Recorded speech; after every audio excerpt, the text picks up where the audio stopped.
Hermanos, muy buenos días. Espero que hoy, como cada domingo, traigamos el ánimo de cantar. Vamos a ponernos de pie, hermanos.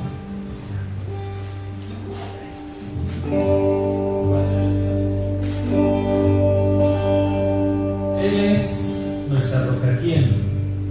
Cristo. Ahorita que decía mi hermano Víctor, nuestro Señor viene, hermanos. Es inminente su venida. ¿En quién confiamos? En la roca que es Cristo, en la roca que no se mueve. Y hay una enseñanza de la palabra de Dios cuando nos habla acerca de la roca y de la arena. ¿Dónde construiremos nuestra vida? ¿Sobre la arena que se desvanece o sobre la roca que es firme? La roca es Cristo, hermanos. Por eso cantamos.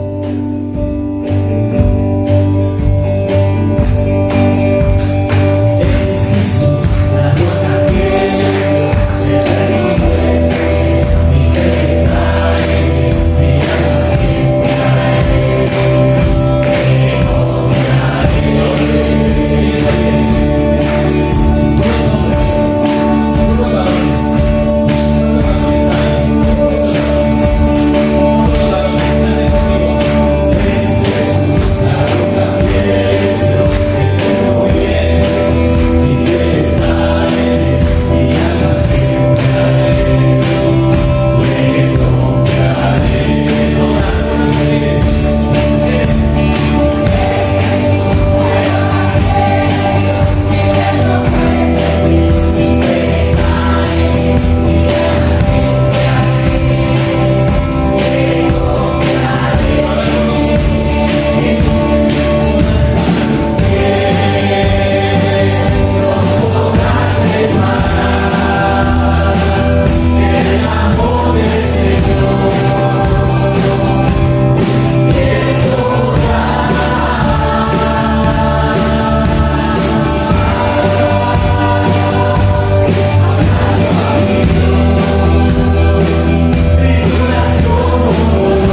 por lo que has hecho en la vida de cada uno de nosotros, de tus hijos, por todo lo que tú harás en la vida de cada uno. Todavía no estamos completos, Señor. Estamos completos en Cristo. Tú nos has dado salvación completa, Dios. Pero todavía, Dios, nos cuesta mucho trabajo el vivir en santidad, Señor. Pero tú harás en la vida de cada uno de nosotros sea progresivo, Dios, porque tu Santo Espíritu está en nosotros, en cada uno de nosotros, y tú permitirás, Dios, que en la vida de cada uno de nosotros haya obediencia continua, haya santidad, Señor, haya sinceridad, haya honestidad, porque tú ves nuestros corazones, Padre.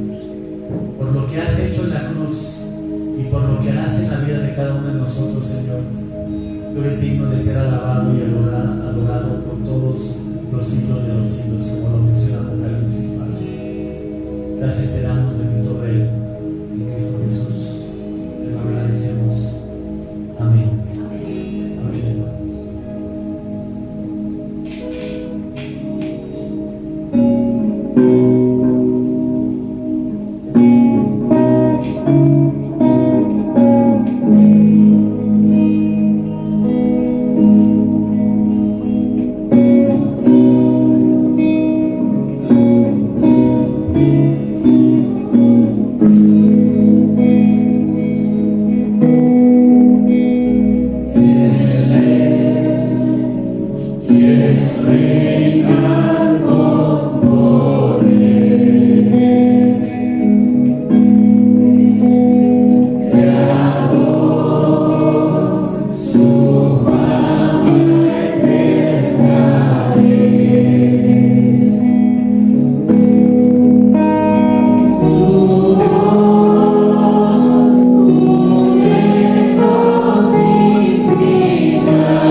asemeje. No hay otro nombre dado a los hombres en quien podamos ser salvos. Por eso, hermanos, si tú quieres levantar tus manos y darle gracias a Dios y decirle: quiero levantar a ti mis manos, maravilloso Jesús, milagroso Señor, llena este lugar de tu presencia, me haces sentir tu poder a los que estamos aquí. Creo en ti, Jesús, y lo que harás en mí. Quiero levantar a ti mis manos, maravilloso Jesús, milagroso Señor, llena este lugar de tu presencia, me haces sentir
tu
poder a los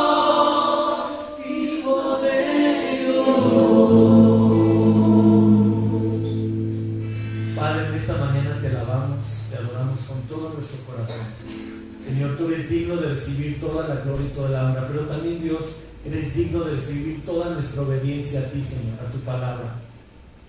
Padre, nos reunimos en esta mañana para darte la honra y la gloria, Señor, pero también, Dios, para pedirte que nos perdones cuando fallamos delante de ti, Señor, que tú perdones el pecado de cada uno de nosotros, que haya un verdadero arrepentimiento, Dios, porque eso hace tu palabra en nuestros corazones. un arrepentimiento genuino, Padre.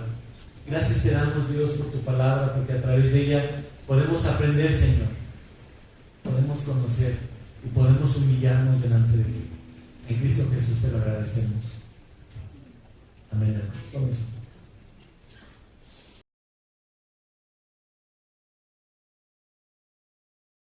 Muy buenos días a todos mis hermanos. Espero se encuentren de lo mejor. Y bueno, pues algo que es interesante y que hasta cierto punto me sorprende por parte del Señor es que el lenguaje que a veces utiliza, la forma de expresarse, las cosas que nos dice o que les dijo en su momento aquellos hombres con los que hablaba, y que parece a veces hasta cierto punto confuso. Pareciera un tanto que las respuestas o los comentarios que hace el Señor no tienen tanto sentido. Es el tiempo que hoy estaremos viendo, va a pasar algo que en su momento nadie, puedo decir, nadie entendió. Pero ¿por qué habla así el Señor? Porque inclusive estaremos viendo pasajes más adelante donde nos estará hablando inclusive a través de parábolas y de cosas que parecieran un poco complicadas de entender. ¿Por qué nos hablaría con este tipo de lenguajes o de expresiones el Señor? Bueno, quizá la respuesta pueda ser que lo que el Señor está buscando es que nos esforcemos por encontrar la verdad, que analicemos lo que está diciendo y cómo lo está diciendo y tratar de encontrar el significado que tienen sus palabras. Porque esta es, al final del día, una de las características del creyente. El creyente tratará de buscar respuestas, tratará de encontrar el significado y el sentido de sus palabras, y eso nos hace totalmente distintos a las personas que no son creyentes. Porque para el que no es creyente, sencillamente al escuchar las expresiones de Jesús, inclusive sus parábolas, no entenderlas, las ve confusas, las siente confusas. Entonces lo que termina él haciendo es ignorando todo, alejándose, sencillamente porque no le da la mayor importancia. Y sabes, no somos solamente nosotros los que a veces no entendemos ciertas expresiones o ciertos comentarios de Jesús. Sus mismos discípulos muchas veces no llegaron a entender lo que Jesús estaba diciendo. Inclusive hoy veremos cómo la Escritura nos narra que este suceso ellos no entendieron hasta que Jesús murió y resucitó. El Señor hace una expresión y dice, lo cuestionan los líderes religiosos de ese tiempo, y él expresa contestando que en 3 días se levantará ese templo si ellos lo llegan a destruir. Y en ese momento los discípulos no entendieron nada, y las mismas personas, los religiosos, tampoco entendieron absolutamente nada. Y el mismo Juan nos narra que hasta el final, hasta después de que Jesús resucitó, es cuando él entendió por qué había dicho esto y el por qué él se portó como se comportó el Señor. En este caso, lo que Jesús les estaba diciendo a los religiosos es que ya no era tan trascendental adorar a Dios en ese templo que, a decir la verdad, estaba vacío. Ya no se encontraba el arca de la alianza. Que por lo tanto había ahora un nuevo templo que estaba ante ellos, la presencia de Dios ante ellos, y es ahí donde ellos tendrían que adorar. Y que si derribaban ellos ese templo, él en 3 días lo levantaría. Este es el tema que estaremos viendo el día de hoy. Esto es lo que no entendieron los discípulos hasta que Jesús resucitó. Así es que vamos a entrar en materia y vamos a hablar.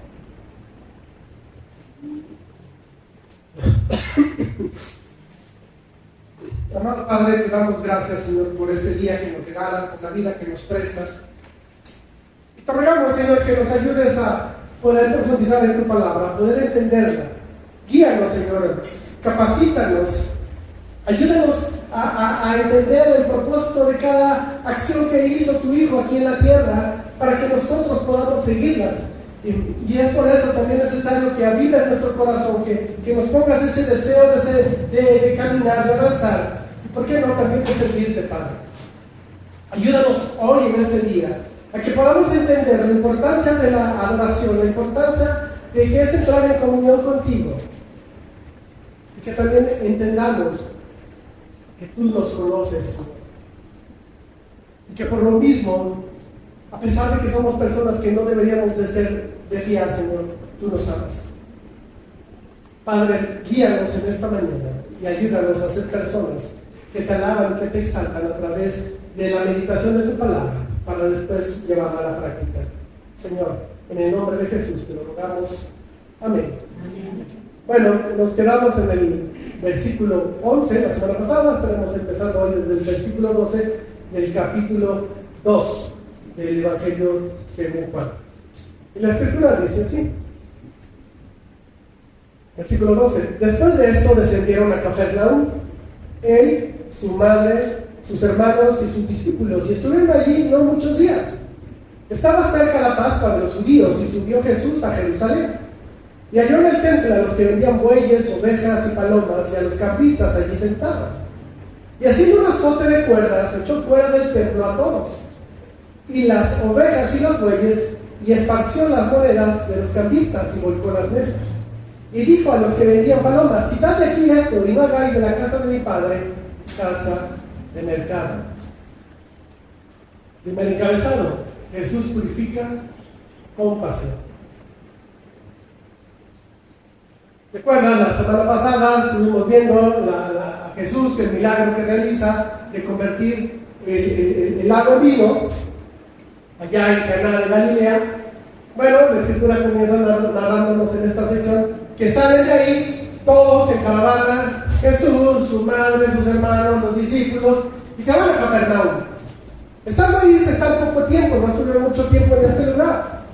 Jesús sube a Jerusalén, aunque en realidad estaba hacia el sur. ¿Pero por qué dice sube? Bueno, por la altura, porque está en un monte Jerusalén, y bueno, tenían que subir a pesar de que estuviera en el sur. Está cerca la Pascua, Jesús va a Jerusalén, va directamente hacia el templo. En la época de Pascua, o el Pesaj judío, es una época donde el templo en ese tiempo había demasiada gente, era un cúmulo impresionante de gente. ¿Por qué? Porque no solamente iban los judíos hacia el templo que vivían en la zona de Jerusalén, sino recordemos que hay muchos judíos dispersos por diferentes partes del mundo y también acuden en esa época hacia el templo de Jerusalén para cumplir las obligaciones que el Antiguo Testamento, directamente en la Torá, se les piden. Obligaciones como qué? Pues el sacrificio de este becerro perfecto, ¿verdad? Este animal que debe cumplir ciertos requisitos y que tiene que ser aprobado por los sacerdotes. Deben de pagar un impuesto al templo. Y parte del problema que enfrentaron principalmente los extranjeros es que en el templo solamente, y en este lugar solo se maneja la moneda de la zona. Entonces, si venía un judío europeo, pues no tenía moneda que se utilizaba en Jerusalén, y entonces estaba en un problema. Por eso había campistas. Ellos lo que hacían era precisamente esto, cambiar la moneda de diferentes lugares hacia la moneda que se utilizaba en Jerusalén. También parte de la solución que le estaban ofreciendo a todo el extranjero, todo el judío extranjero, es que tenía que llevar pues dinero para poder comprar ese animalito ahí y poderlo llevar hacia el sacrificio. ¿Por qué? Porque era prácticamente imposible llevar por una distancia considerable, llevando un animal por todo el camino. El animal corría riesgos, perderse, morirse, enfermarse, yo qué sé. Y aparte lo complicado que es irlo llevando, no era un animal pequeño, era un animal pues ya de un año, ya becerrito, bastante pesado y complicado de mover. Bueno, pues era mucho más fácil llevar el dinero y comprarlo ahí en el templo, y entonces sí llevarlo y darle el sacrificio, aparte con la garantía, porque todavía podías llegar y que el sacerdote dijera: no, este no es perfecto, tiene este defecto, no lo podemos poner en sacrificio. Entonces corrías ese riesgo también. De la otra forma, pues ahora sí que ahí venían los animales certificados por los sacerdotes, tenían la seguridad de que no ibas a tener problema con eso. Aparte tenían que pagar el impuesto al templo, y en fin, bueno, todos necesitaban moneda de esta zona, por eso estaban campistas y personas que vendían animales. ¿Dónde se desarrolla esto? Bueno, si tú has visto alguna vez, y si no te invito a que veas cómo estaba distribuido el templo de Jerusalén, vemos que eran diferentes zonas. La zona externa, ¿verdad? Digamos la parte más afuera del templo, es conocida como el atrio de los gentiles, el patio de los gentiles. Y ahí es donde se llevaba a cabo tianguis, ¿verdad? Después tenía la zona de las mujeres, que era una parte ya adentro del templo, porque había unas puertas, que era todavía más íntimo este lugar. Y después venía el atrio de los hombres, y después el atrio de los sacerdotes, así hasta reducirse al edificio principal, donde estaba el lugar santo y el lugar santísimo. Bueno, pues entonces, este lugar que es una parafernalia, es un tianguis en la Ciudad de México, el día que tú me digas, donde hay todo ese barullo, y si tú has acudido alguna vez en tu vida a un tianguis, sabrás más o menos de lo que te estoy hablando. Esto es importante entenderlo. ¿Por qué? Porque este atrio, este patio, era un lugar, era una parafernalia, había muchísimo movimiento, había muchísimas distracciones, había mucho ruido. Sin embargo, este era un lugar específico para aquellas personas que no eran judías de nacimiento, para gentiles, y era el lugar que ellos tenían, si creían en el Dios de los judíos, para ir a adorar al Señor. Yo te pregunto, ¿tú crees que los gentiles podrían adorar a Dios en un lugar como este, en esta época? Imagínate a alguien que quiera adorar a Dios. Ellos se postraban totalmente. Y está queriendo orar y adorar a Dios en oración. Y al fondo se empieza a ver y el clink de las monedas de los cambistas. Y las discusiones que se estaban ahí para que hagan una rebajita y que no sé qué. En fin, todo este tipo de negociaciones y de discusiones que se daban hacían un lugar altamente ruidoso y con muchas distracciones. Por lo tanto, se vuelve un lugar prácticamente imposible para adorar a Dios. Los judíos no tienen problema. A ellos no les importa. Porque el lugar de las mujeres está más adentro, no está afectado, y el de los varones y el de los sacerdotes, pues mucho menos. Entonces no hay ningún problema para el judío. Pero para el que no es judío, se vuelve un lugar prácticamente imposible para cumplir el cometido de ir a adorar al Señor. Interesante. ¿Por qué? ¿Será que Jesús es la primera vez que va al templo durante su vida como judío, en época de Pascua? Seguramente no. Y como judío, usted había ido todos los años seguramente y conocía toda la parafernalia que había en este lugar y todo lo que sucedía ahí. Por lo tanto, está viendo algo que él conocía perfectamente. No es algo nuevo, no es algo que jamás haya él visto. Pero ¿por qué no hizo algo el año pasado o el antepasado? Ya era un adulto, ya no era un niño. Se calcula que para ese entonces ya tenía entre 30 y 31 años. O sea, desde los 22, 23 años ya pudo haber hecho algo el Señor, pero se espera hasta entonces. ¿Por qué? Por una razón principal. Su ministerio está empezando. Y ha llegado el tiempo de hacer algo. Porque Jesús ya no va a actuar como el hijo del carpintero. Es el momento de actuar como el Hijo de Dios. Como el Hijo de Dios que ha sido enviado a Israel.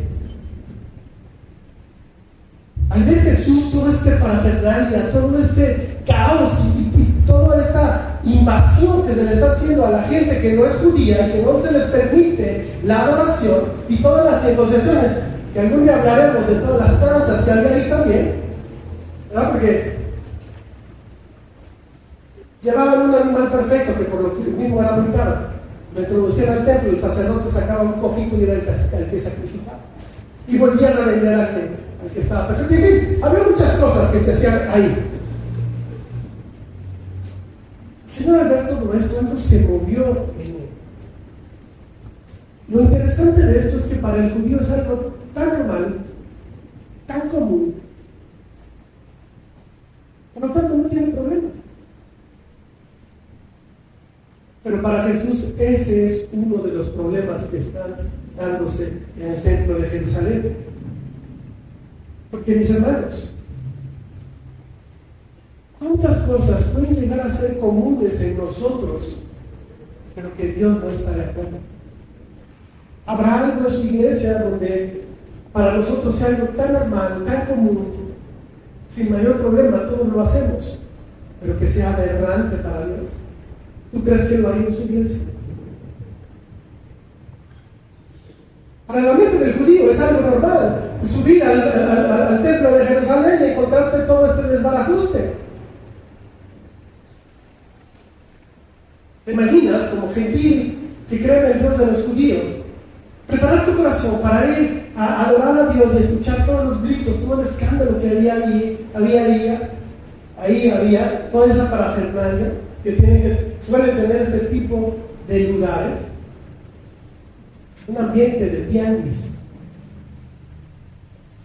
pero que para los judíos fuera algo normal no significa que sea algo que esté bien. Aunque el sumo sacerdote, inclusive que tenía beneficios ahí, no haga nada. Aunque mucho menos el gobernador romano iba a hacer algo al respecto, ha llegado el momento en que Jesús tenga que hacer algo en esta situación. Que dice la Escritura, se tomó un tiempo para preparar un látigo. Él lo elabora, él lo fabrica. Un látigo hecho de cuerdas, dice. Enojado el Señor, toma la mesa de los cambistas y las empieza a voltear. Con ese látigo que fabricó empieza a espantar a los animales para que salgan huyendo. No se nos habla que haya golpeado a alguien. Lo interesante es que podemos ver el control del Señor. Cuando yo sé que aquí ustedes son muy santos, pero yo creo que alguna vez han enojado mucho. ¿Cómo reaccionas? Generalmente reaccionamos de una manera explosiva. No nos vamos a tomar el tiempo de ir a preparar algo para hacer bien hacer. Generalmente explotamos y queremos agredir a aquellos que consideramos nos han agredido. Bueno, el Señor se tomó el tiempo para ir a recolectar. Algunos dicen que lo hizo con la paja con que alimentaban a los mismos animales. Se tomó el tiempo de prepararlo, de andar recolectando esa paja para después, formar este látigo. Con esto lo que quiero que veamos es que no fue un arrebato de Dios. No fue algo que se llenó de cólera el Señor y entonces actuó de manera violenta, de manera agresiva. Fue una explosión de ira, una explosión de furia. No reaccionó de esa forma el Señor. Y esa es la parte en la cual nosotros tenemos que enfocarnos. No es en sí la ira de Jesús en la cual tendremos nosotros que estar enfocando, sino en el control, en la autoridad que muestra el Señor. Solo le comentaré que esa es la gran diferencia entre la ira de Dios y nuestra ira. Dice Pablo a los Efesios que airados, o sea, te puedes enojar, pero no llegues a pecado. ¿Y cuál es la diferencia? ¿Por qué la ira de Dios no es pecaminosa? Porque lo que estamos viendo aquí, Jesús se enoja, ¿y qué es lo que pretende hacer? Corregir. La ira de Dios generalmente es para disciplina, para corrección. Cuando tú y yo nos enojamos, ¿qué queremos? Venganza. Señor, que les mandes un rayo y caiga pulverizado entre mis ojos. ¿O no? ¿O nomás yo soy el pecador sote? Esa es la gran diferencia entre la ira de Dios y nuestra ira. Él actúa con gran autoridad. Él quiere corregir lo que está mal. Y Él tiene esa autoridad, muestra esa autoridad porque está en la casa de su Padre. Y Él entiende y sabe que es el tiempo de empezar a arreglar las cosas que están mal y que por muchos años la gente llega el momento en que entiende que todo está bien. Pero que todo el mundo lo entienda no significa que realmente esté bien. Jesús lo va a arreglar. Todas estas personas que están ahí haciendo negocio están rompiendo la atmósfera de lo que debería de estar sucediendo allí, adoración a Dios. Están en la casa de Dios. Un gentil que quiere adorar no puede. Y es el único lugar que tiene para poder ir a adorar dentro del templo. ¿Cómo podría un gentil adorar con reverencia al Señor en este lugar? Por eso Jesús va a corregir esta situación. Pero mi hermano, mi hermana, ¿puedes alcanzar a ver lo importante que es para Dios la adoración de manera solemne? De la manera respetuosa, de manera tranquila, donde tu corazón realmente puede derramarse en adoración y en alabanza a Dios. Y esto es importante para nosotros. ¿Cuántos distractores a veces llegamos a traer dentro de nosotros? ¿Y cuántos distractores a veces como iglesia llegamos a promover fuera de nosotros, pero dentro del lugar donde nos reunimos para adorar a Dios? Parte de esto, conforme al texto, el negocio dentro de la iglesia. Mis hermanos, yo no me espanto que haya iglesias que vendan cosas, los famosos talentos que unas iglesias manejan. Yo no me espanto, y quizás si lo vemos fríamente, quizás no tenga tanto de malo, no tenga nada de malo, porque quizás hay personas que dependen y viven de ello. Y en ese aspecto no hay nada de malo, pero si nos ponemos a ver por la parte de distracción, ¿qué tanto puede ser distracción que hubiera venta allá atrás en esta iglesia? ¿Crees que pudiera haber distracción o no? Pensemos un poco. Aquel que vende, lo que sea, imagínate lo que sea. ¿Tú crees que al llegar aquí no se distrae de que, ay, mira, ya va a terminar, este cuarto ya se va a callar por fin? Bueno, pues déjame preparo para ir a acomodar las cosas para que cuando empiecen a salir los hermanos, empiece yo a poder atender a todos y poder vender lo más que pueda. Eso es una distracción. Empezar a pensar lo que está preparando para el negocio y aquellos que pueden llegar a comprar, ay, mira, traje esto, se lo voy a enseñar a sultanito o a sultanita. Pero más aún, mis hermanos, ¿qué es lo que hace venir a la iglesia aquellas personas que pudieran o intentaran hacer negocio dentro de la iglesia? ¿Crees que siempre vienen porque quieren adorar a Dios? O quizá a veces vienen por el beneficio que pueden tener en la reunión de la iglesia.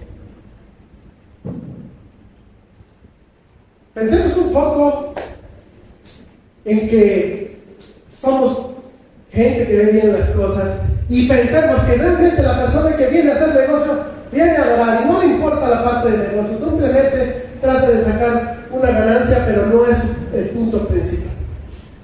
Ella viene a adorar a Dios. La distracción se viene a dar aquí porque hay que estar listos antes de que los hermanos salgan para vender, como había comentado. Hay que estar pensando qué le voy a ofrecer a tal, qué le voy a ofrecer a Mengano, a Sultano, para que me lo compren.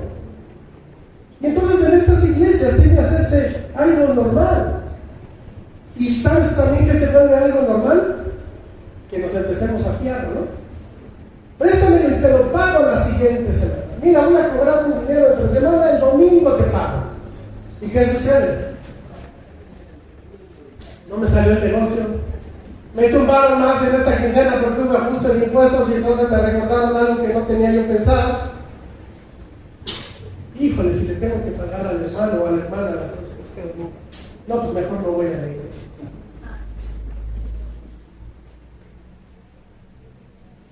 ¿Me equivoco? ¿No es algo normal dentro de la iglesia que estas cosas lleguen a pasar? Yo creo que sí, es mucho más normal de lo que quisiera.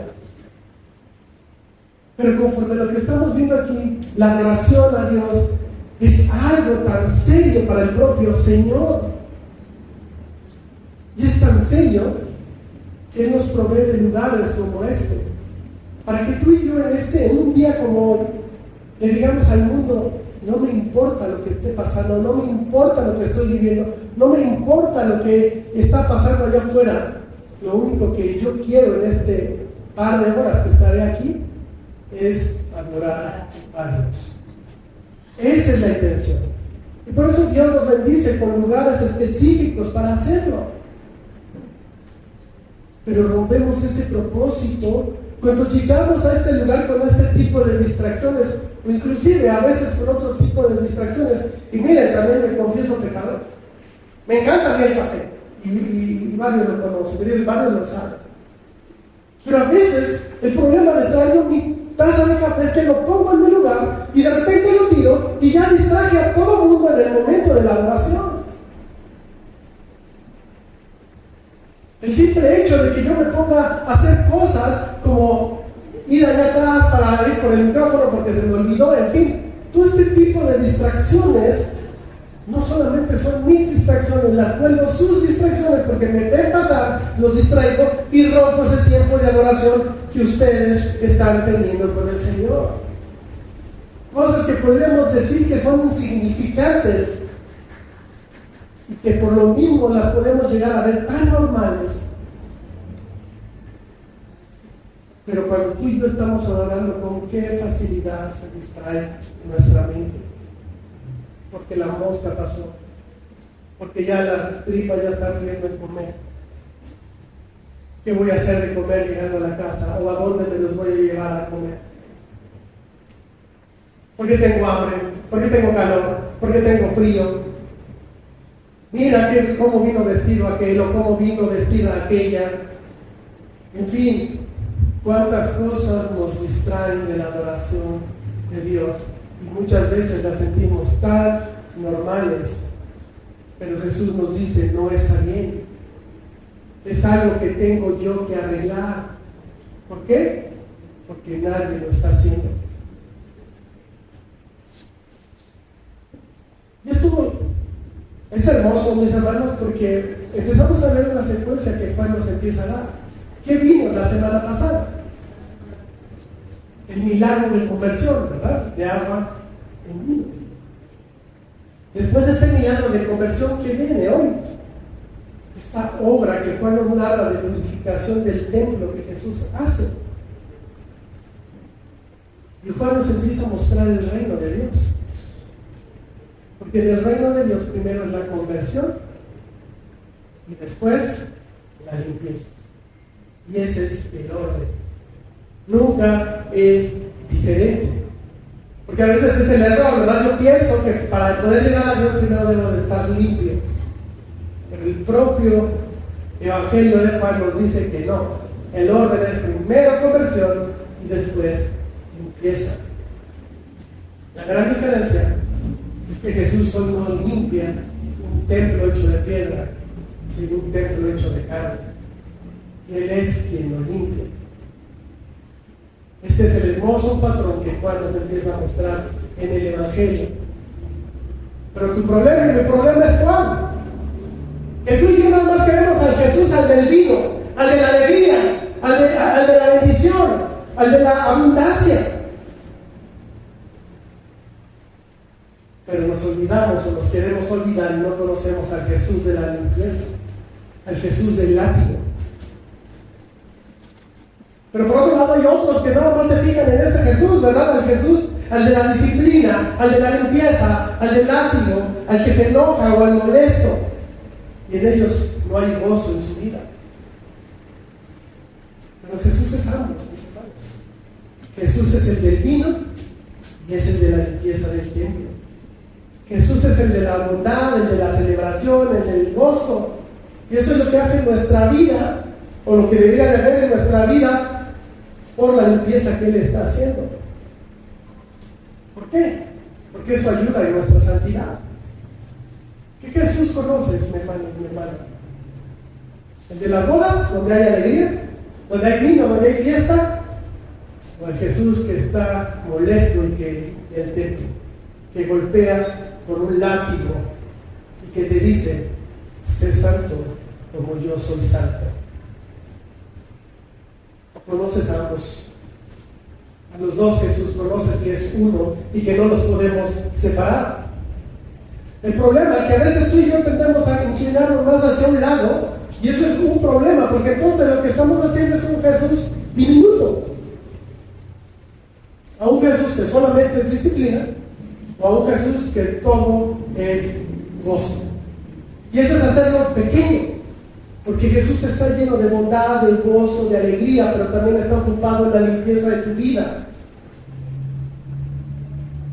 ¿Qué Jesús le interesa la vida ética y moral? ¿Por qué al Señor le interesa cómo te comportas sexualmente hablando? ¿Por qué le interesa cómo te comportas éticamente hablando? ¿Por qué le importa al Señor si robas o no? ¿Por qué le interesa si mientes o no mentimos? ¿O decimos la verdad? ¿Por qué le importa si eres fiel o no eres fiel? Le importa por la misma razón por la cual está limpiando el templo de Jerusalén. Imagina, llega una persona al templo de Jerusalén, sube hacia allá, ve todo este mercado y dice, bueno, está bien, las cosas así son. Jesús dice, no, no está bien, voy a hacer algo al respecto. ¿Con qué objeto? Para que nuestra vida se vea distinta a la vida de los demás, para que nuestra vida le dé honra y gloria a través de cómo vivimos. Y quizá para el gran grupo de personas pueden terminar diciendo, eres una buena persona, eres una persona que no hace mal a nadie, eres una persona bastante decente, ¿no? con una alta moral. Quizá eso te hace sentir bien, pero ¿cómo te verá Jesús? Quizá hay cosas que Jesús dice, no, esto no está bien y tengo que hacer un trabajo de limpieza en él. A veces nuestro problema es que pensamos que podemos estar frente a nuestro Señor entendiendo y conociendo que todo está bien, que no necesito ningún tipo de acto de limpieza. Solo piensa en una adolescente, de esos que al menos en esta iglesia no existen, que bueno que están allá afuera y que no lo van a escuchar. En esos adolescentes que puedes entrar a su cuarto y que está hecho un desastre. Solo es un ejemplo, ¿vale? No sé quién es esa raíz uno de estos. Tiene su cuarto hecho un desastre. Ropa por todos lados, restos de comida. Te acuestas o te sientas y hay platos sucios de hace 8 días, vasos y tazas por todos lados, ropa mezclada limpia con sucia. Y el olor, mis hermanos, si tú has entrado en algún cuarto de un adolescente, no tu hijo, otro. El olor que se desprende en este tipo de lugares. ¿Qué pasa si tú le preguntas a este adolescente ficticio, ¿cómo está tu cuarto? ¿Está todo bien? ¿No? Yo no tengo ningún problema con eso. Si me acuesto sobre un plato, pues lo hago un lado ya. Pero tú, si fueras su madre o su padre de este adolescente, tú sabes que eso no está bien. Hay que poner orden en ese lugar. Y ese es el mismo motivo por el cual Jesús quiere poner orden en nuestra vida. Aunque muchas veces nuestra voz interna nos dice, todo está bien, eres una buena persona. La situación aquí es que Jesús sabe que no es así. Y tú y yo tenemos que aprender a ser sensibles a su voz. Porque el Señor quiere que tu vida exhale reverencia, que tu vida exhale adoración y respeto hacia Él, porque ahora tú eres su templo. Por otro lado, es muy interesante esta situación de la limpieza del templo, porque los otros 3 evangelios, los llamados sinópticos, Mateo, Marcos y Lucas, también nos hablan de la limpieza del templo. Pero hay un dato, hay una situación que yo no sé si la han visto y que es sumamente importante, es que Mateo, Marcos y Lucas narran este evento al final del ministerio de Jesús, prácticamente en la última semana de vida de mi Señor. Y Juan lo narra al principio de su ministerio. ¿Por qué? Solo hay dos sopas. Una, lo que pasa es que Juan, como nos está hablando de señales de Jesús, entonces él no está llevando el Evangelio de manera cronológica, sino de manera teológica. Y está acomodando los tiempos para que para nosotros sea más entendible, para los lectores sea más entendible y podamos ver toda la teología que hay en sus señales. Esa es una. Y la segunda, Jesús no limpió solamente una vez el templo, lo limpió cuando menos 2 veces. Y lo hizo al principio de su ministerio y lo hizo al final de su ministerio. Porque el templo del Dios viviente necesita estar siempre limpio. ¿Tú crees que al siguiente año, después de lo que Juan nos está narrando, jamás se volvieron a poner cambistas ni vendedores de animales? Por eso seguramente tiempo después, al año después o 2 años después, tuvo que hacer lo mismo el Señor. Y sabes, esto ejemplifica lo que es nuestra vida y cómo el Señor limpia nuestra vida, porque el Señor no solamente limpia tu vida en el momento que hiciste tu oración de fe. Él continúa constantemente limpiando tu vida. Jesús no hizo solamente en tu vida una obra de limpieza, lo continúa haciendo constantemente. ¿Por qué? Porque tú eres su templo. Y por eso tú y yo tenemos que estar dando pasos constantes de crecimiento, de madurez, de limpieza en nuestra vida. Y a veces estos actos no se dan en nuestra vida por una simple razón, porque tú y yo no tenemos el contacto que deberíamos de tener con Jesús. Mi hermano, mi hermana, ¿alguna vez has orado al Señor diciéndole: Señor, ve si hay en mi camino de perversión, guíame por el camino eterno? ¿Alguna vez lo has hecho? Quizá es una oración que tendríamos que estar haciendo más recurrentemente.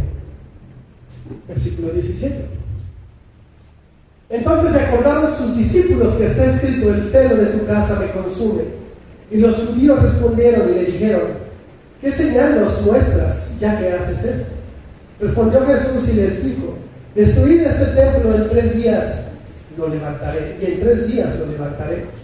Dijeron luego los judíos: en 46 años fue edificado este templo, y tú en 3 días lo levantarás. Mas él hablaba del templo de su cuerpo. Por tanto, cuando resucitó de entre los muertos, sus discípulos se acordaron de que había dicho esto, y creyeron la escritura y la palabra que Jesús había dicho. Hasta su resurrección entendieron las palabras de Jesús que había dicho en ese momento: nuestro segundo encabezado, mi templo es suyo. Imagínate ese cuadro. Ven a Jesús enojado, volteando mesas, asustando a los animales, corriendo a todo el mundo. Sus discípulos: ¿este es mi maestro? Espérate, Jesús, tranquilo. Monedas salen volando. Quizás nos encontramos en ese cuadro algunos cambistas arrodillados tratando de recolectar sus monedas que Jesús ha esparcido por todos lados. Quizás una que otra paloma ha salido huyendo. Toda una confusión está causando en toda la gente Jesús, y ahí sus discípulos recuerdan el Salmo 69:9: porque me consumió el celo de tu casa. Lo recuerdan y se lo aplican a Jesús, porque vieron ese celo que Jesús mostró por la casa de Dios. Y entonces, si Jesús tiene celo por la casa de Dios, por el templo del Dios viviente, ¿será que también tiene celo por mí? Entendamos la diferencia entre celo y celos. Son muy distintos. Celo es amor, es cuidado, es protección. Celos es inseguridad, es agresión, es temor, es miedo. Muy diferente. Y el Señor tiene celo por su templo. Y tú hoy eres su templo. Y tiene ese celo para que tú vivas en orden, para que tú vivas en santidad. Y sabes, esto lo aplicamos de manera personal, pero también lo podemos aplicar de manera colectiva, porque el Señor tiene celo por este cuerpo que es el templo del Dios viviente. Y si ve algo normal, pero si vemos algo nosotros normal, y Él ve que no es así, Él va a hacer algo al respecto. Tenlo por seguro. Y si Él siente celo por ti, porque eres su templo, ¿tú qué sientes por su templo? ¿Sientes celo por ese templo que eres tú mismo? Jesús mora en ti a través de su Santo Espíritu. ¿No deberías tú de sentir ese celo por el propio templo, por tu propio cuerpo? Y miren, mis hermanos, a lo mejor aquí estamos empezando a irnos por el lado fatalista, pero no. Créanme, mis hermanos, yo doy gracias a Dios por la vida de cada uno de ustedes. Porque a lo mejor ni cuenta se han dado, pero ustedes tratan de venir la mayoría de domingos por ese celo que tienen por el templo, el Dios viviente. Porque desean cuidar de Él. Porque salud, porque desean crecer en Él. Porque desean que madure. Porque desean que crezca en santidad. Y por eso desean cuidar de Él y por eso están aquí, pudiendo estar en cualquier otro lado, haciendo algo mucho mejor que estarme escuchando. Los judíos lo cuestionan. Y cuando habla de los judíos, está hablando de los religiosos, de la élite religiosa, no está hablando del judío común, sino de los religiosos. ¿Y qué le preguntan? Sus credenciales. ¿Con qué credenciales o qué derecho tienes tú, Jesús, a venir a hacer todo esto? Jesús le responde: destruir este templo y en 3 días lo levantaré.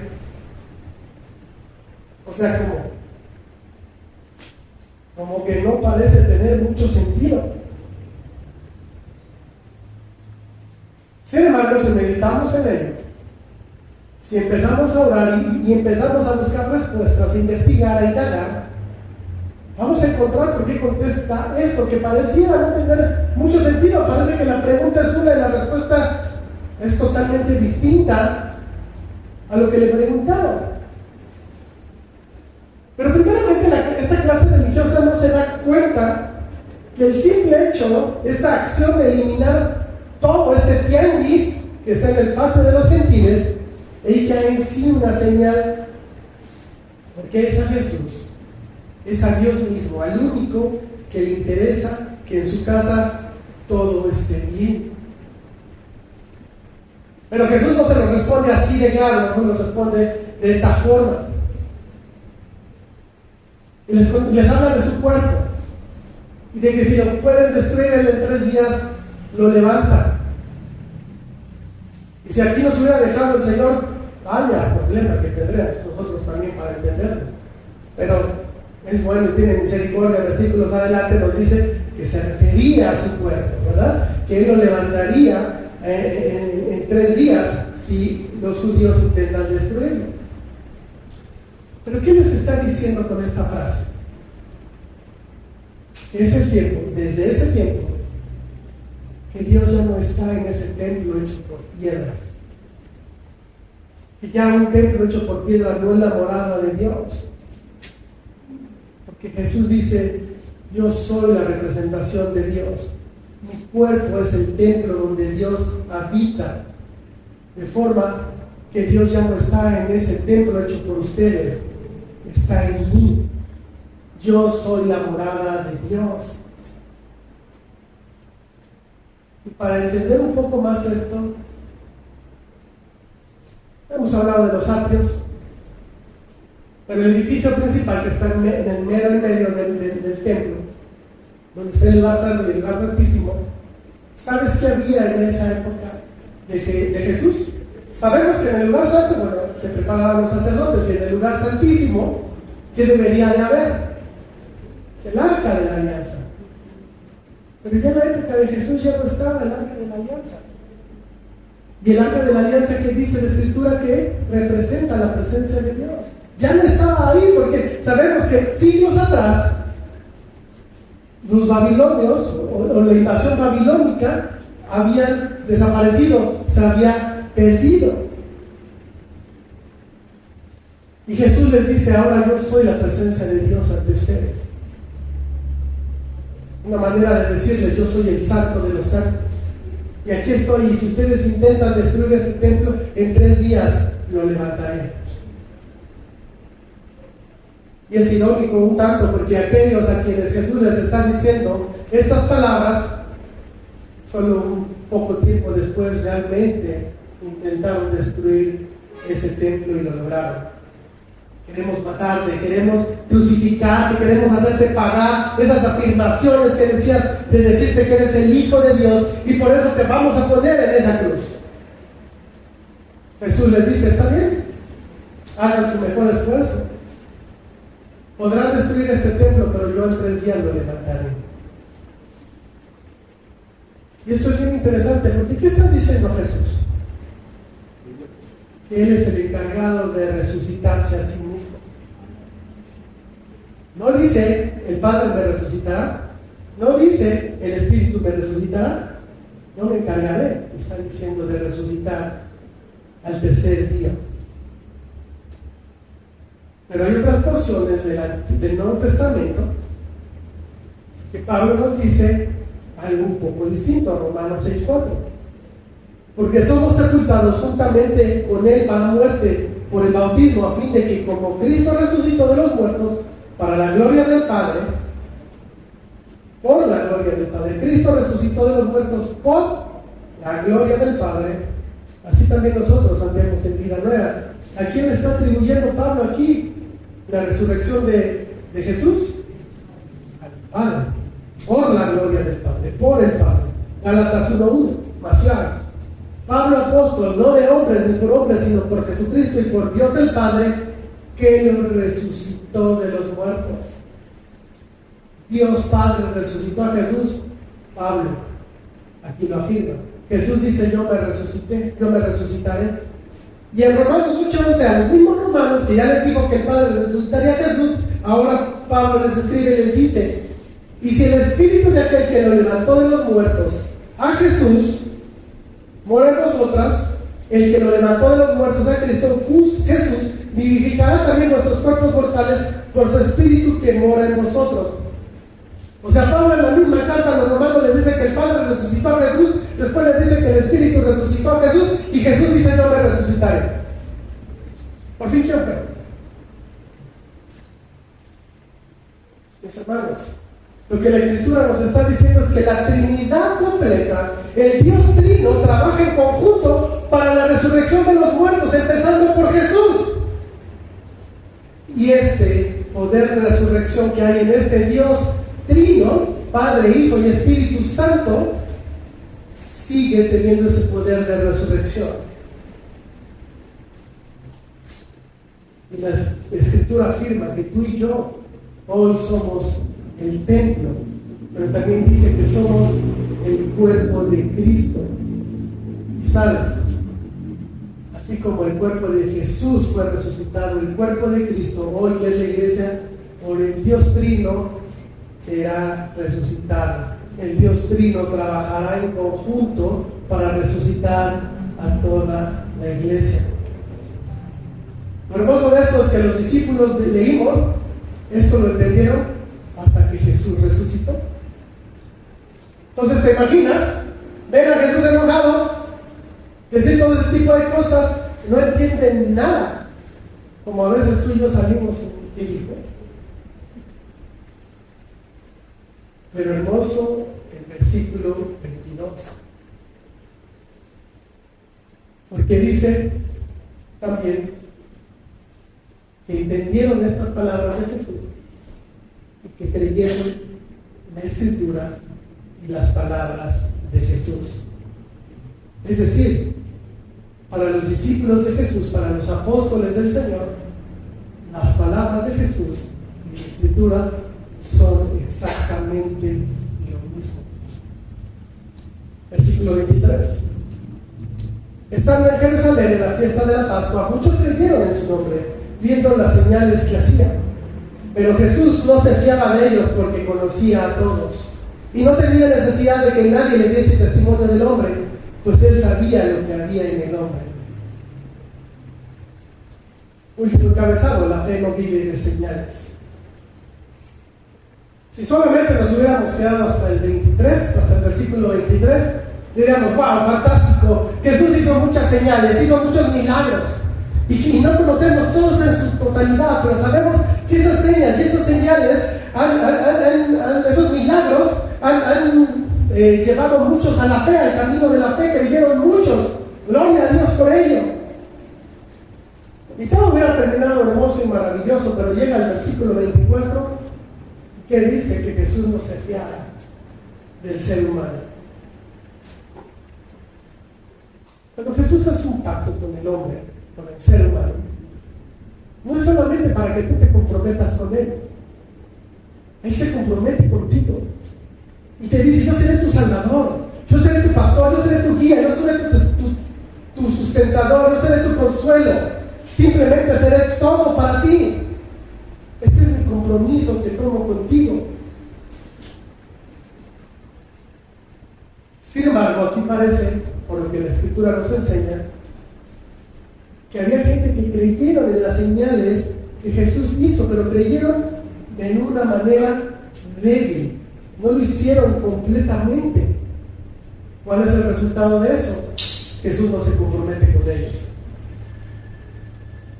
En su momento estas personas tuvieron una fe sumamente débil, una creencia, podríamos entender, hasta superficial, porque realmente lo que sienten ellos por Jesús es una admiración por los milagros y por las señales que está haciendo, pero no fue más allá de eso. Por eso Jesús no se fiaba de ellos, porque los conocía. Un comentarista dice: si nuestra fe no alcanza más que para admirar a Jesús, las multitudes harán de él un acto espectacular que solo culminará en aplausos. Por lo tanto, el Hijo de Dios no puede fiarse o comprometerse con ese tipo de fe, una fe sumamente débil. ¿Cómo es tu fe, mi hermano, mi hermano? Y no seas fatalista. Si tú en un acto de honestidad dices: mi fe es débil,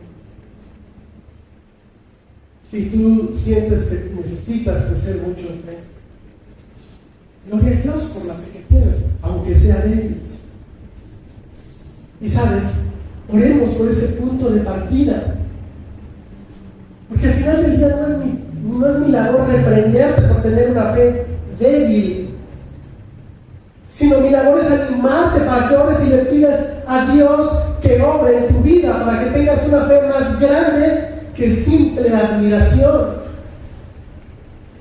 Que tengas esa fe que está totalmente puesta en Jesucristo. Es interesante lo que el Señor dice, porque quizás estas personas están diciendo que son buenas personas, se sienten buenos y bien por ellos. Pero dice Jesús: yo no me comprometeré con ellos, yo no me fiaré de ellos.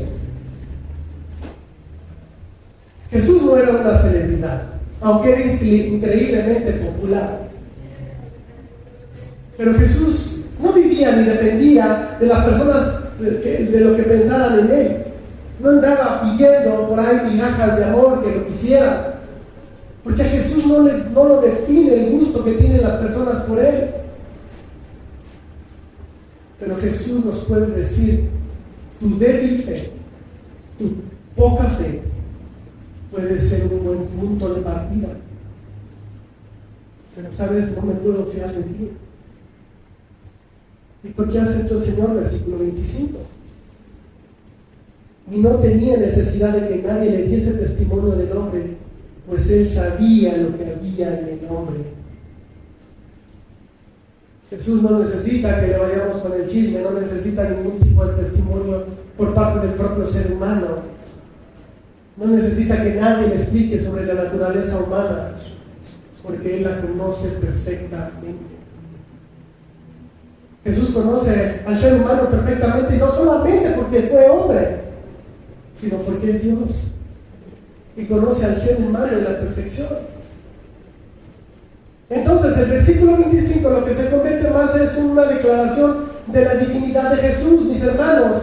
Él es Dios y conoce perfectamente lo que hay en el ser humano, y por eso sabe perfectamente cuando una persona tiene una fe débil y cuando tiene una fe plena, y por eso termina declarando: Él sabía lo que había en el hombre. De manera que Jesús sabe lo que hay en Elías Chacón, pero también sabe lo que hay en cada uno de ustedes. Yo no sé a ti, pero eso a mí me hace tragar gordo. Y yo te pregunto, si Dios te salvara por lo que conoce de ti, si ese fuera el requisito, ¿te salvaría? ¿Alcanzas a ver la grandeza del amor del Señor? Él te conoce perfectamente por dentro y por fuera, y te ama, se preocupa por ti, está interesado en tu vida, quiere caminar contigo, quiere que le invites a cada aspecto de tu vida, porque Él te conoce, y a pesar de que te conoce, te ama.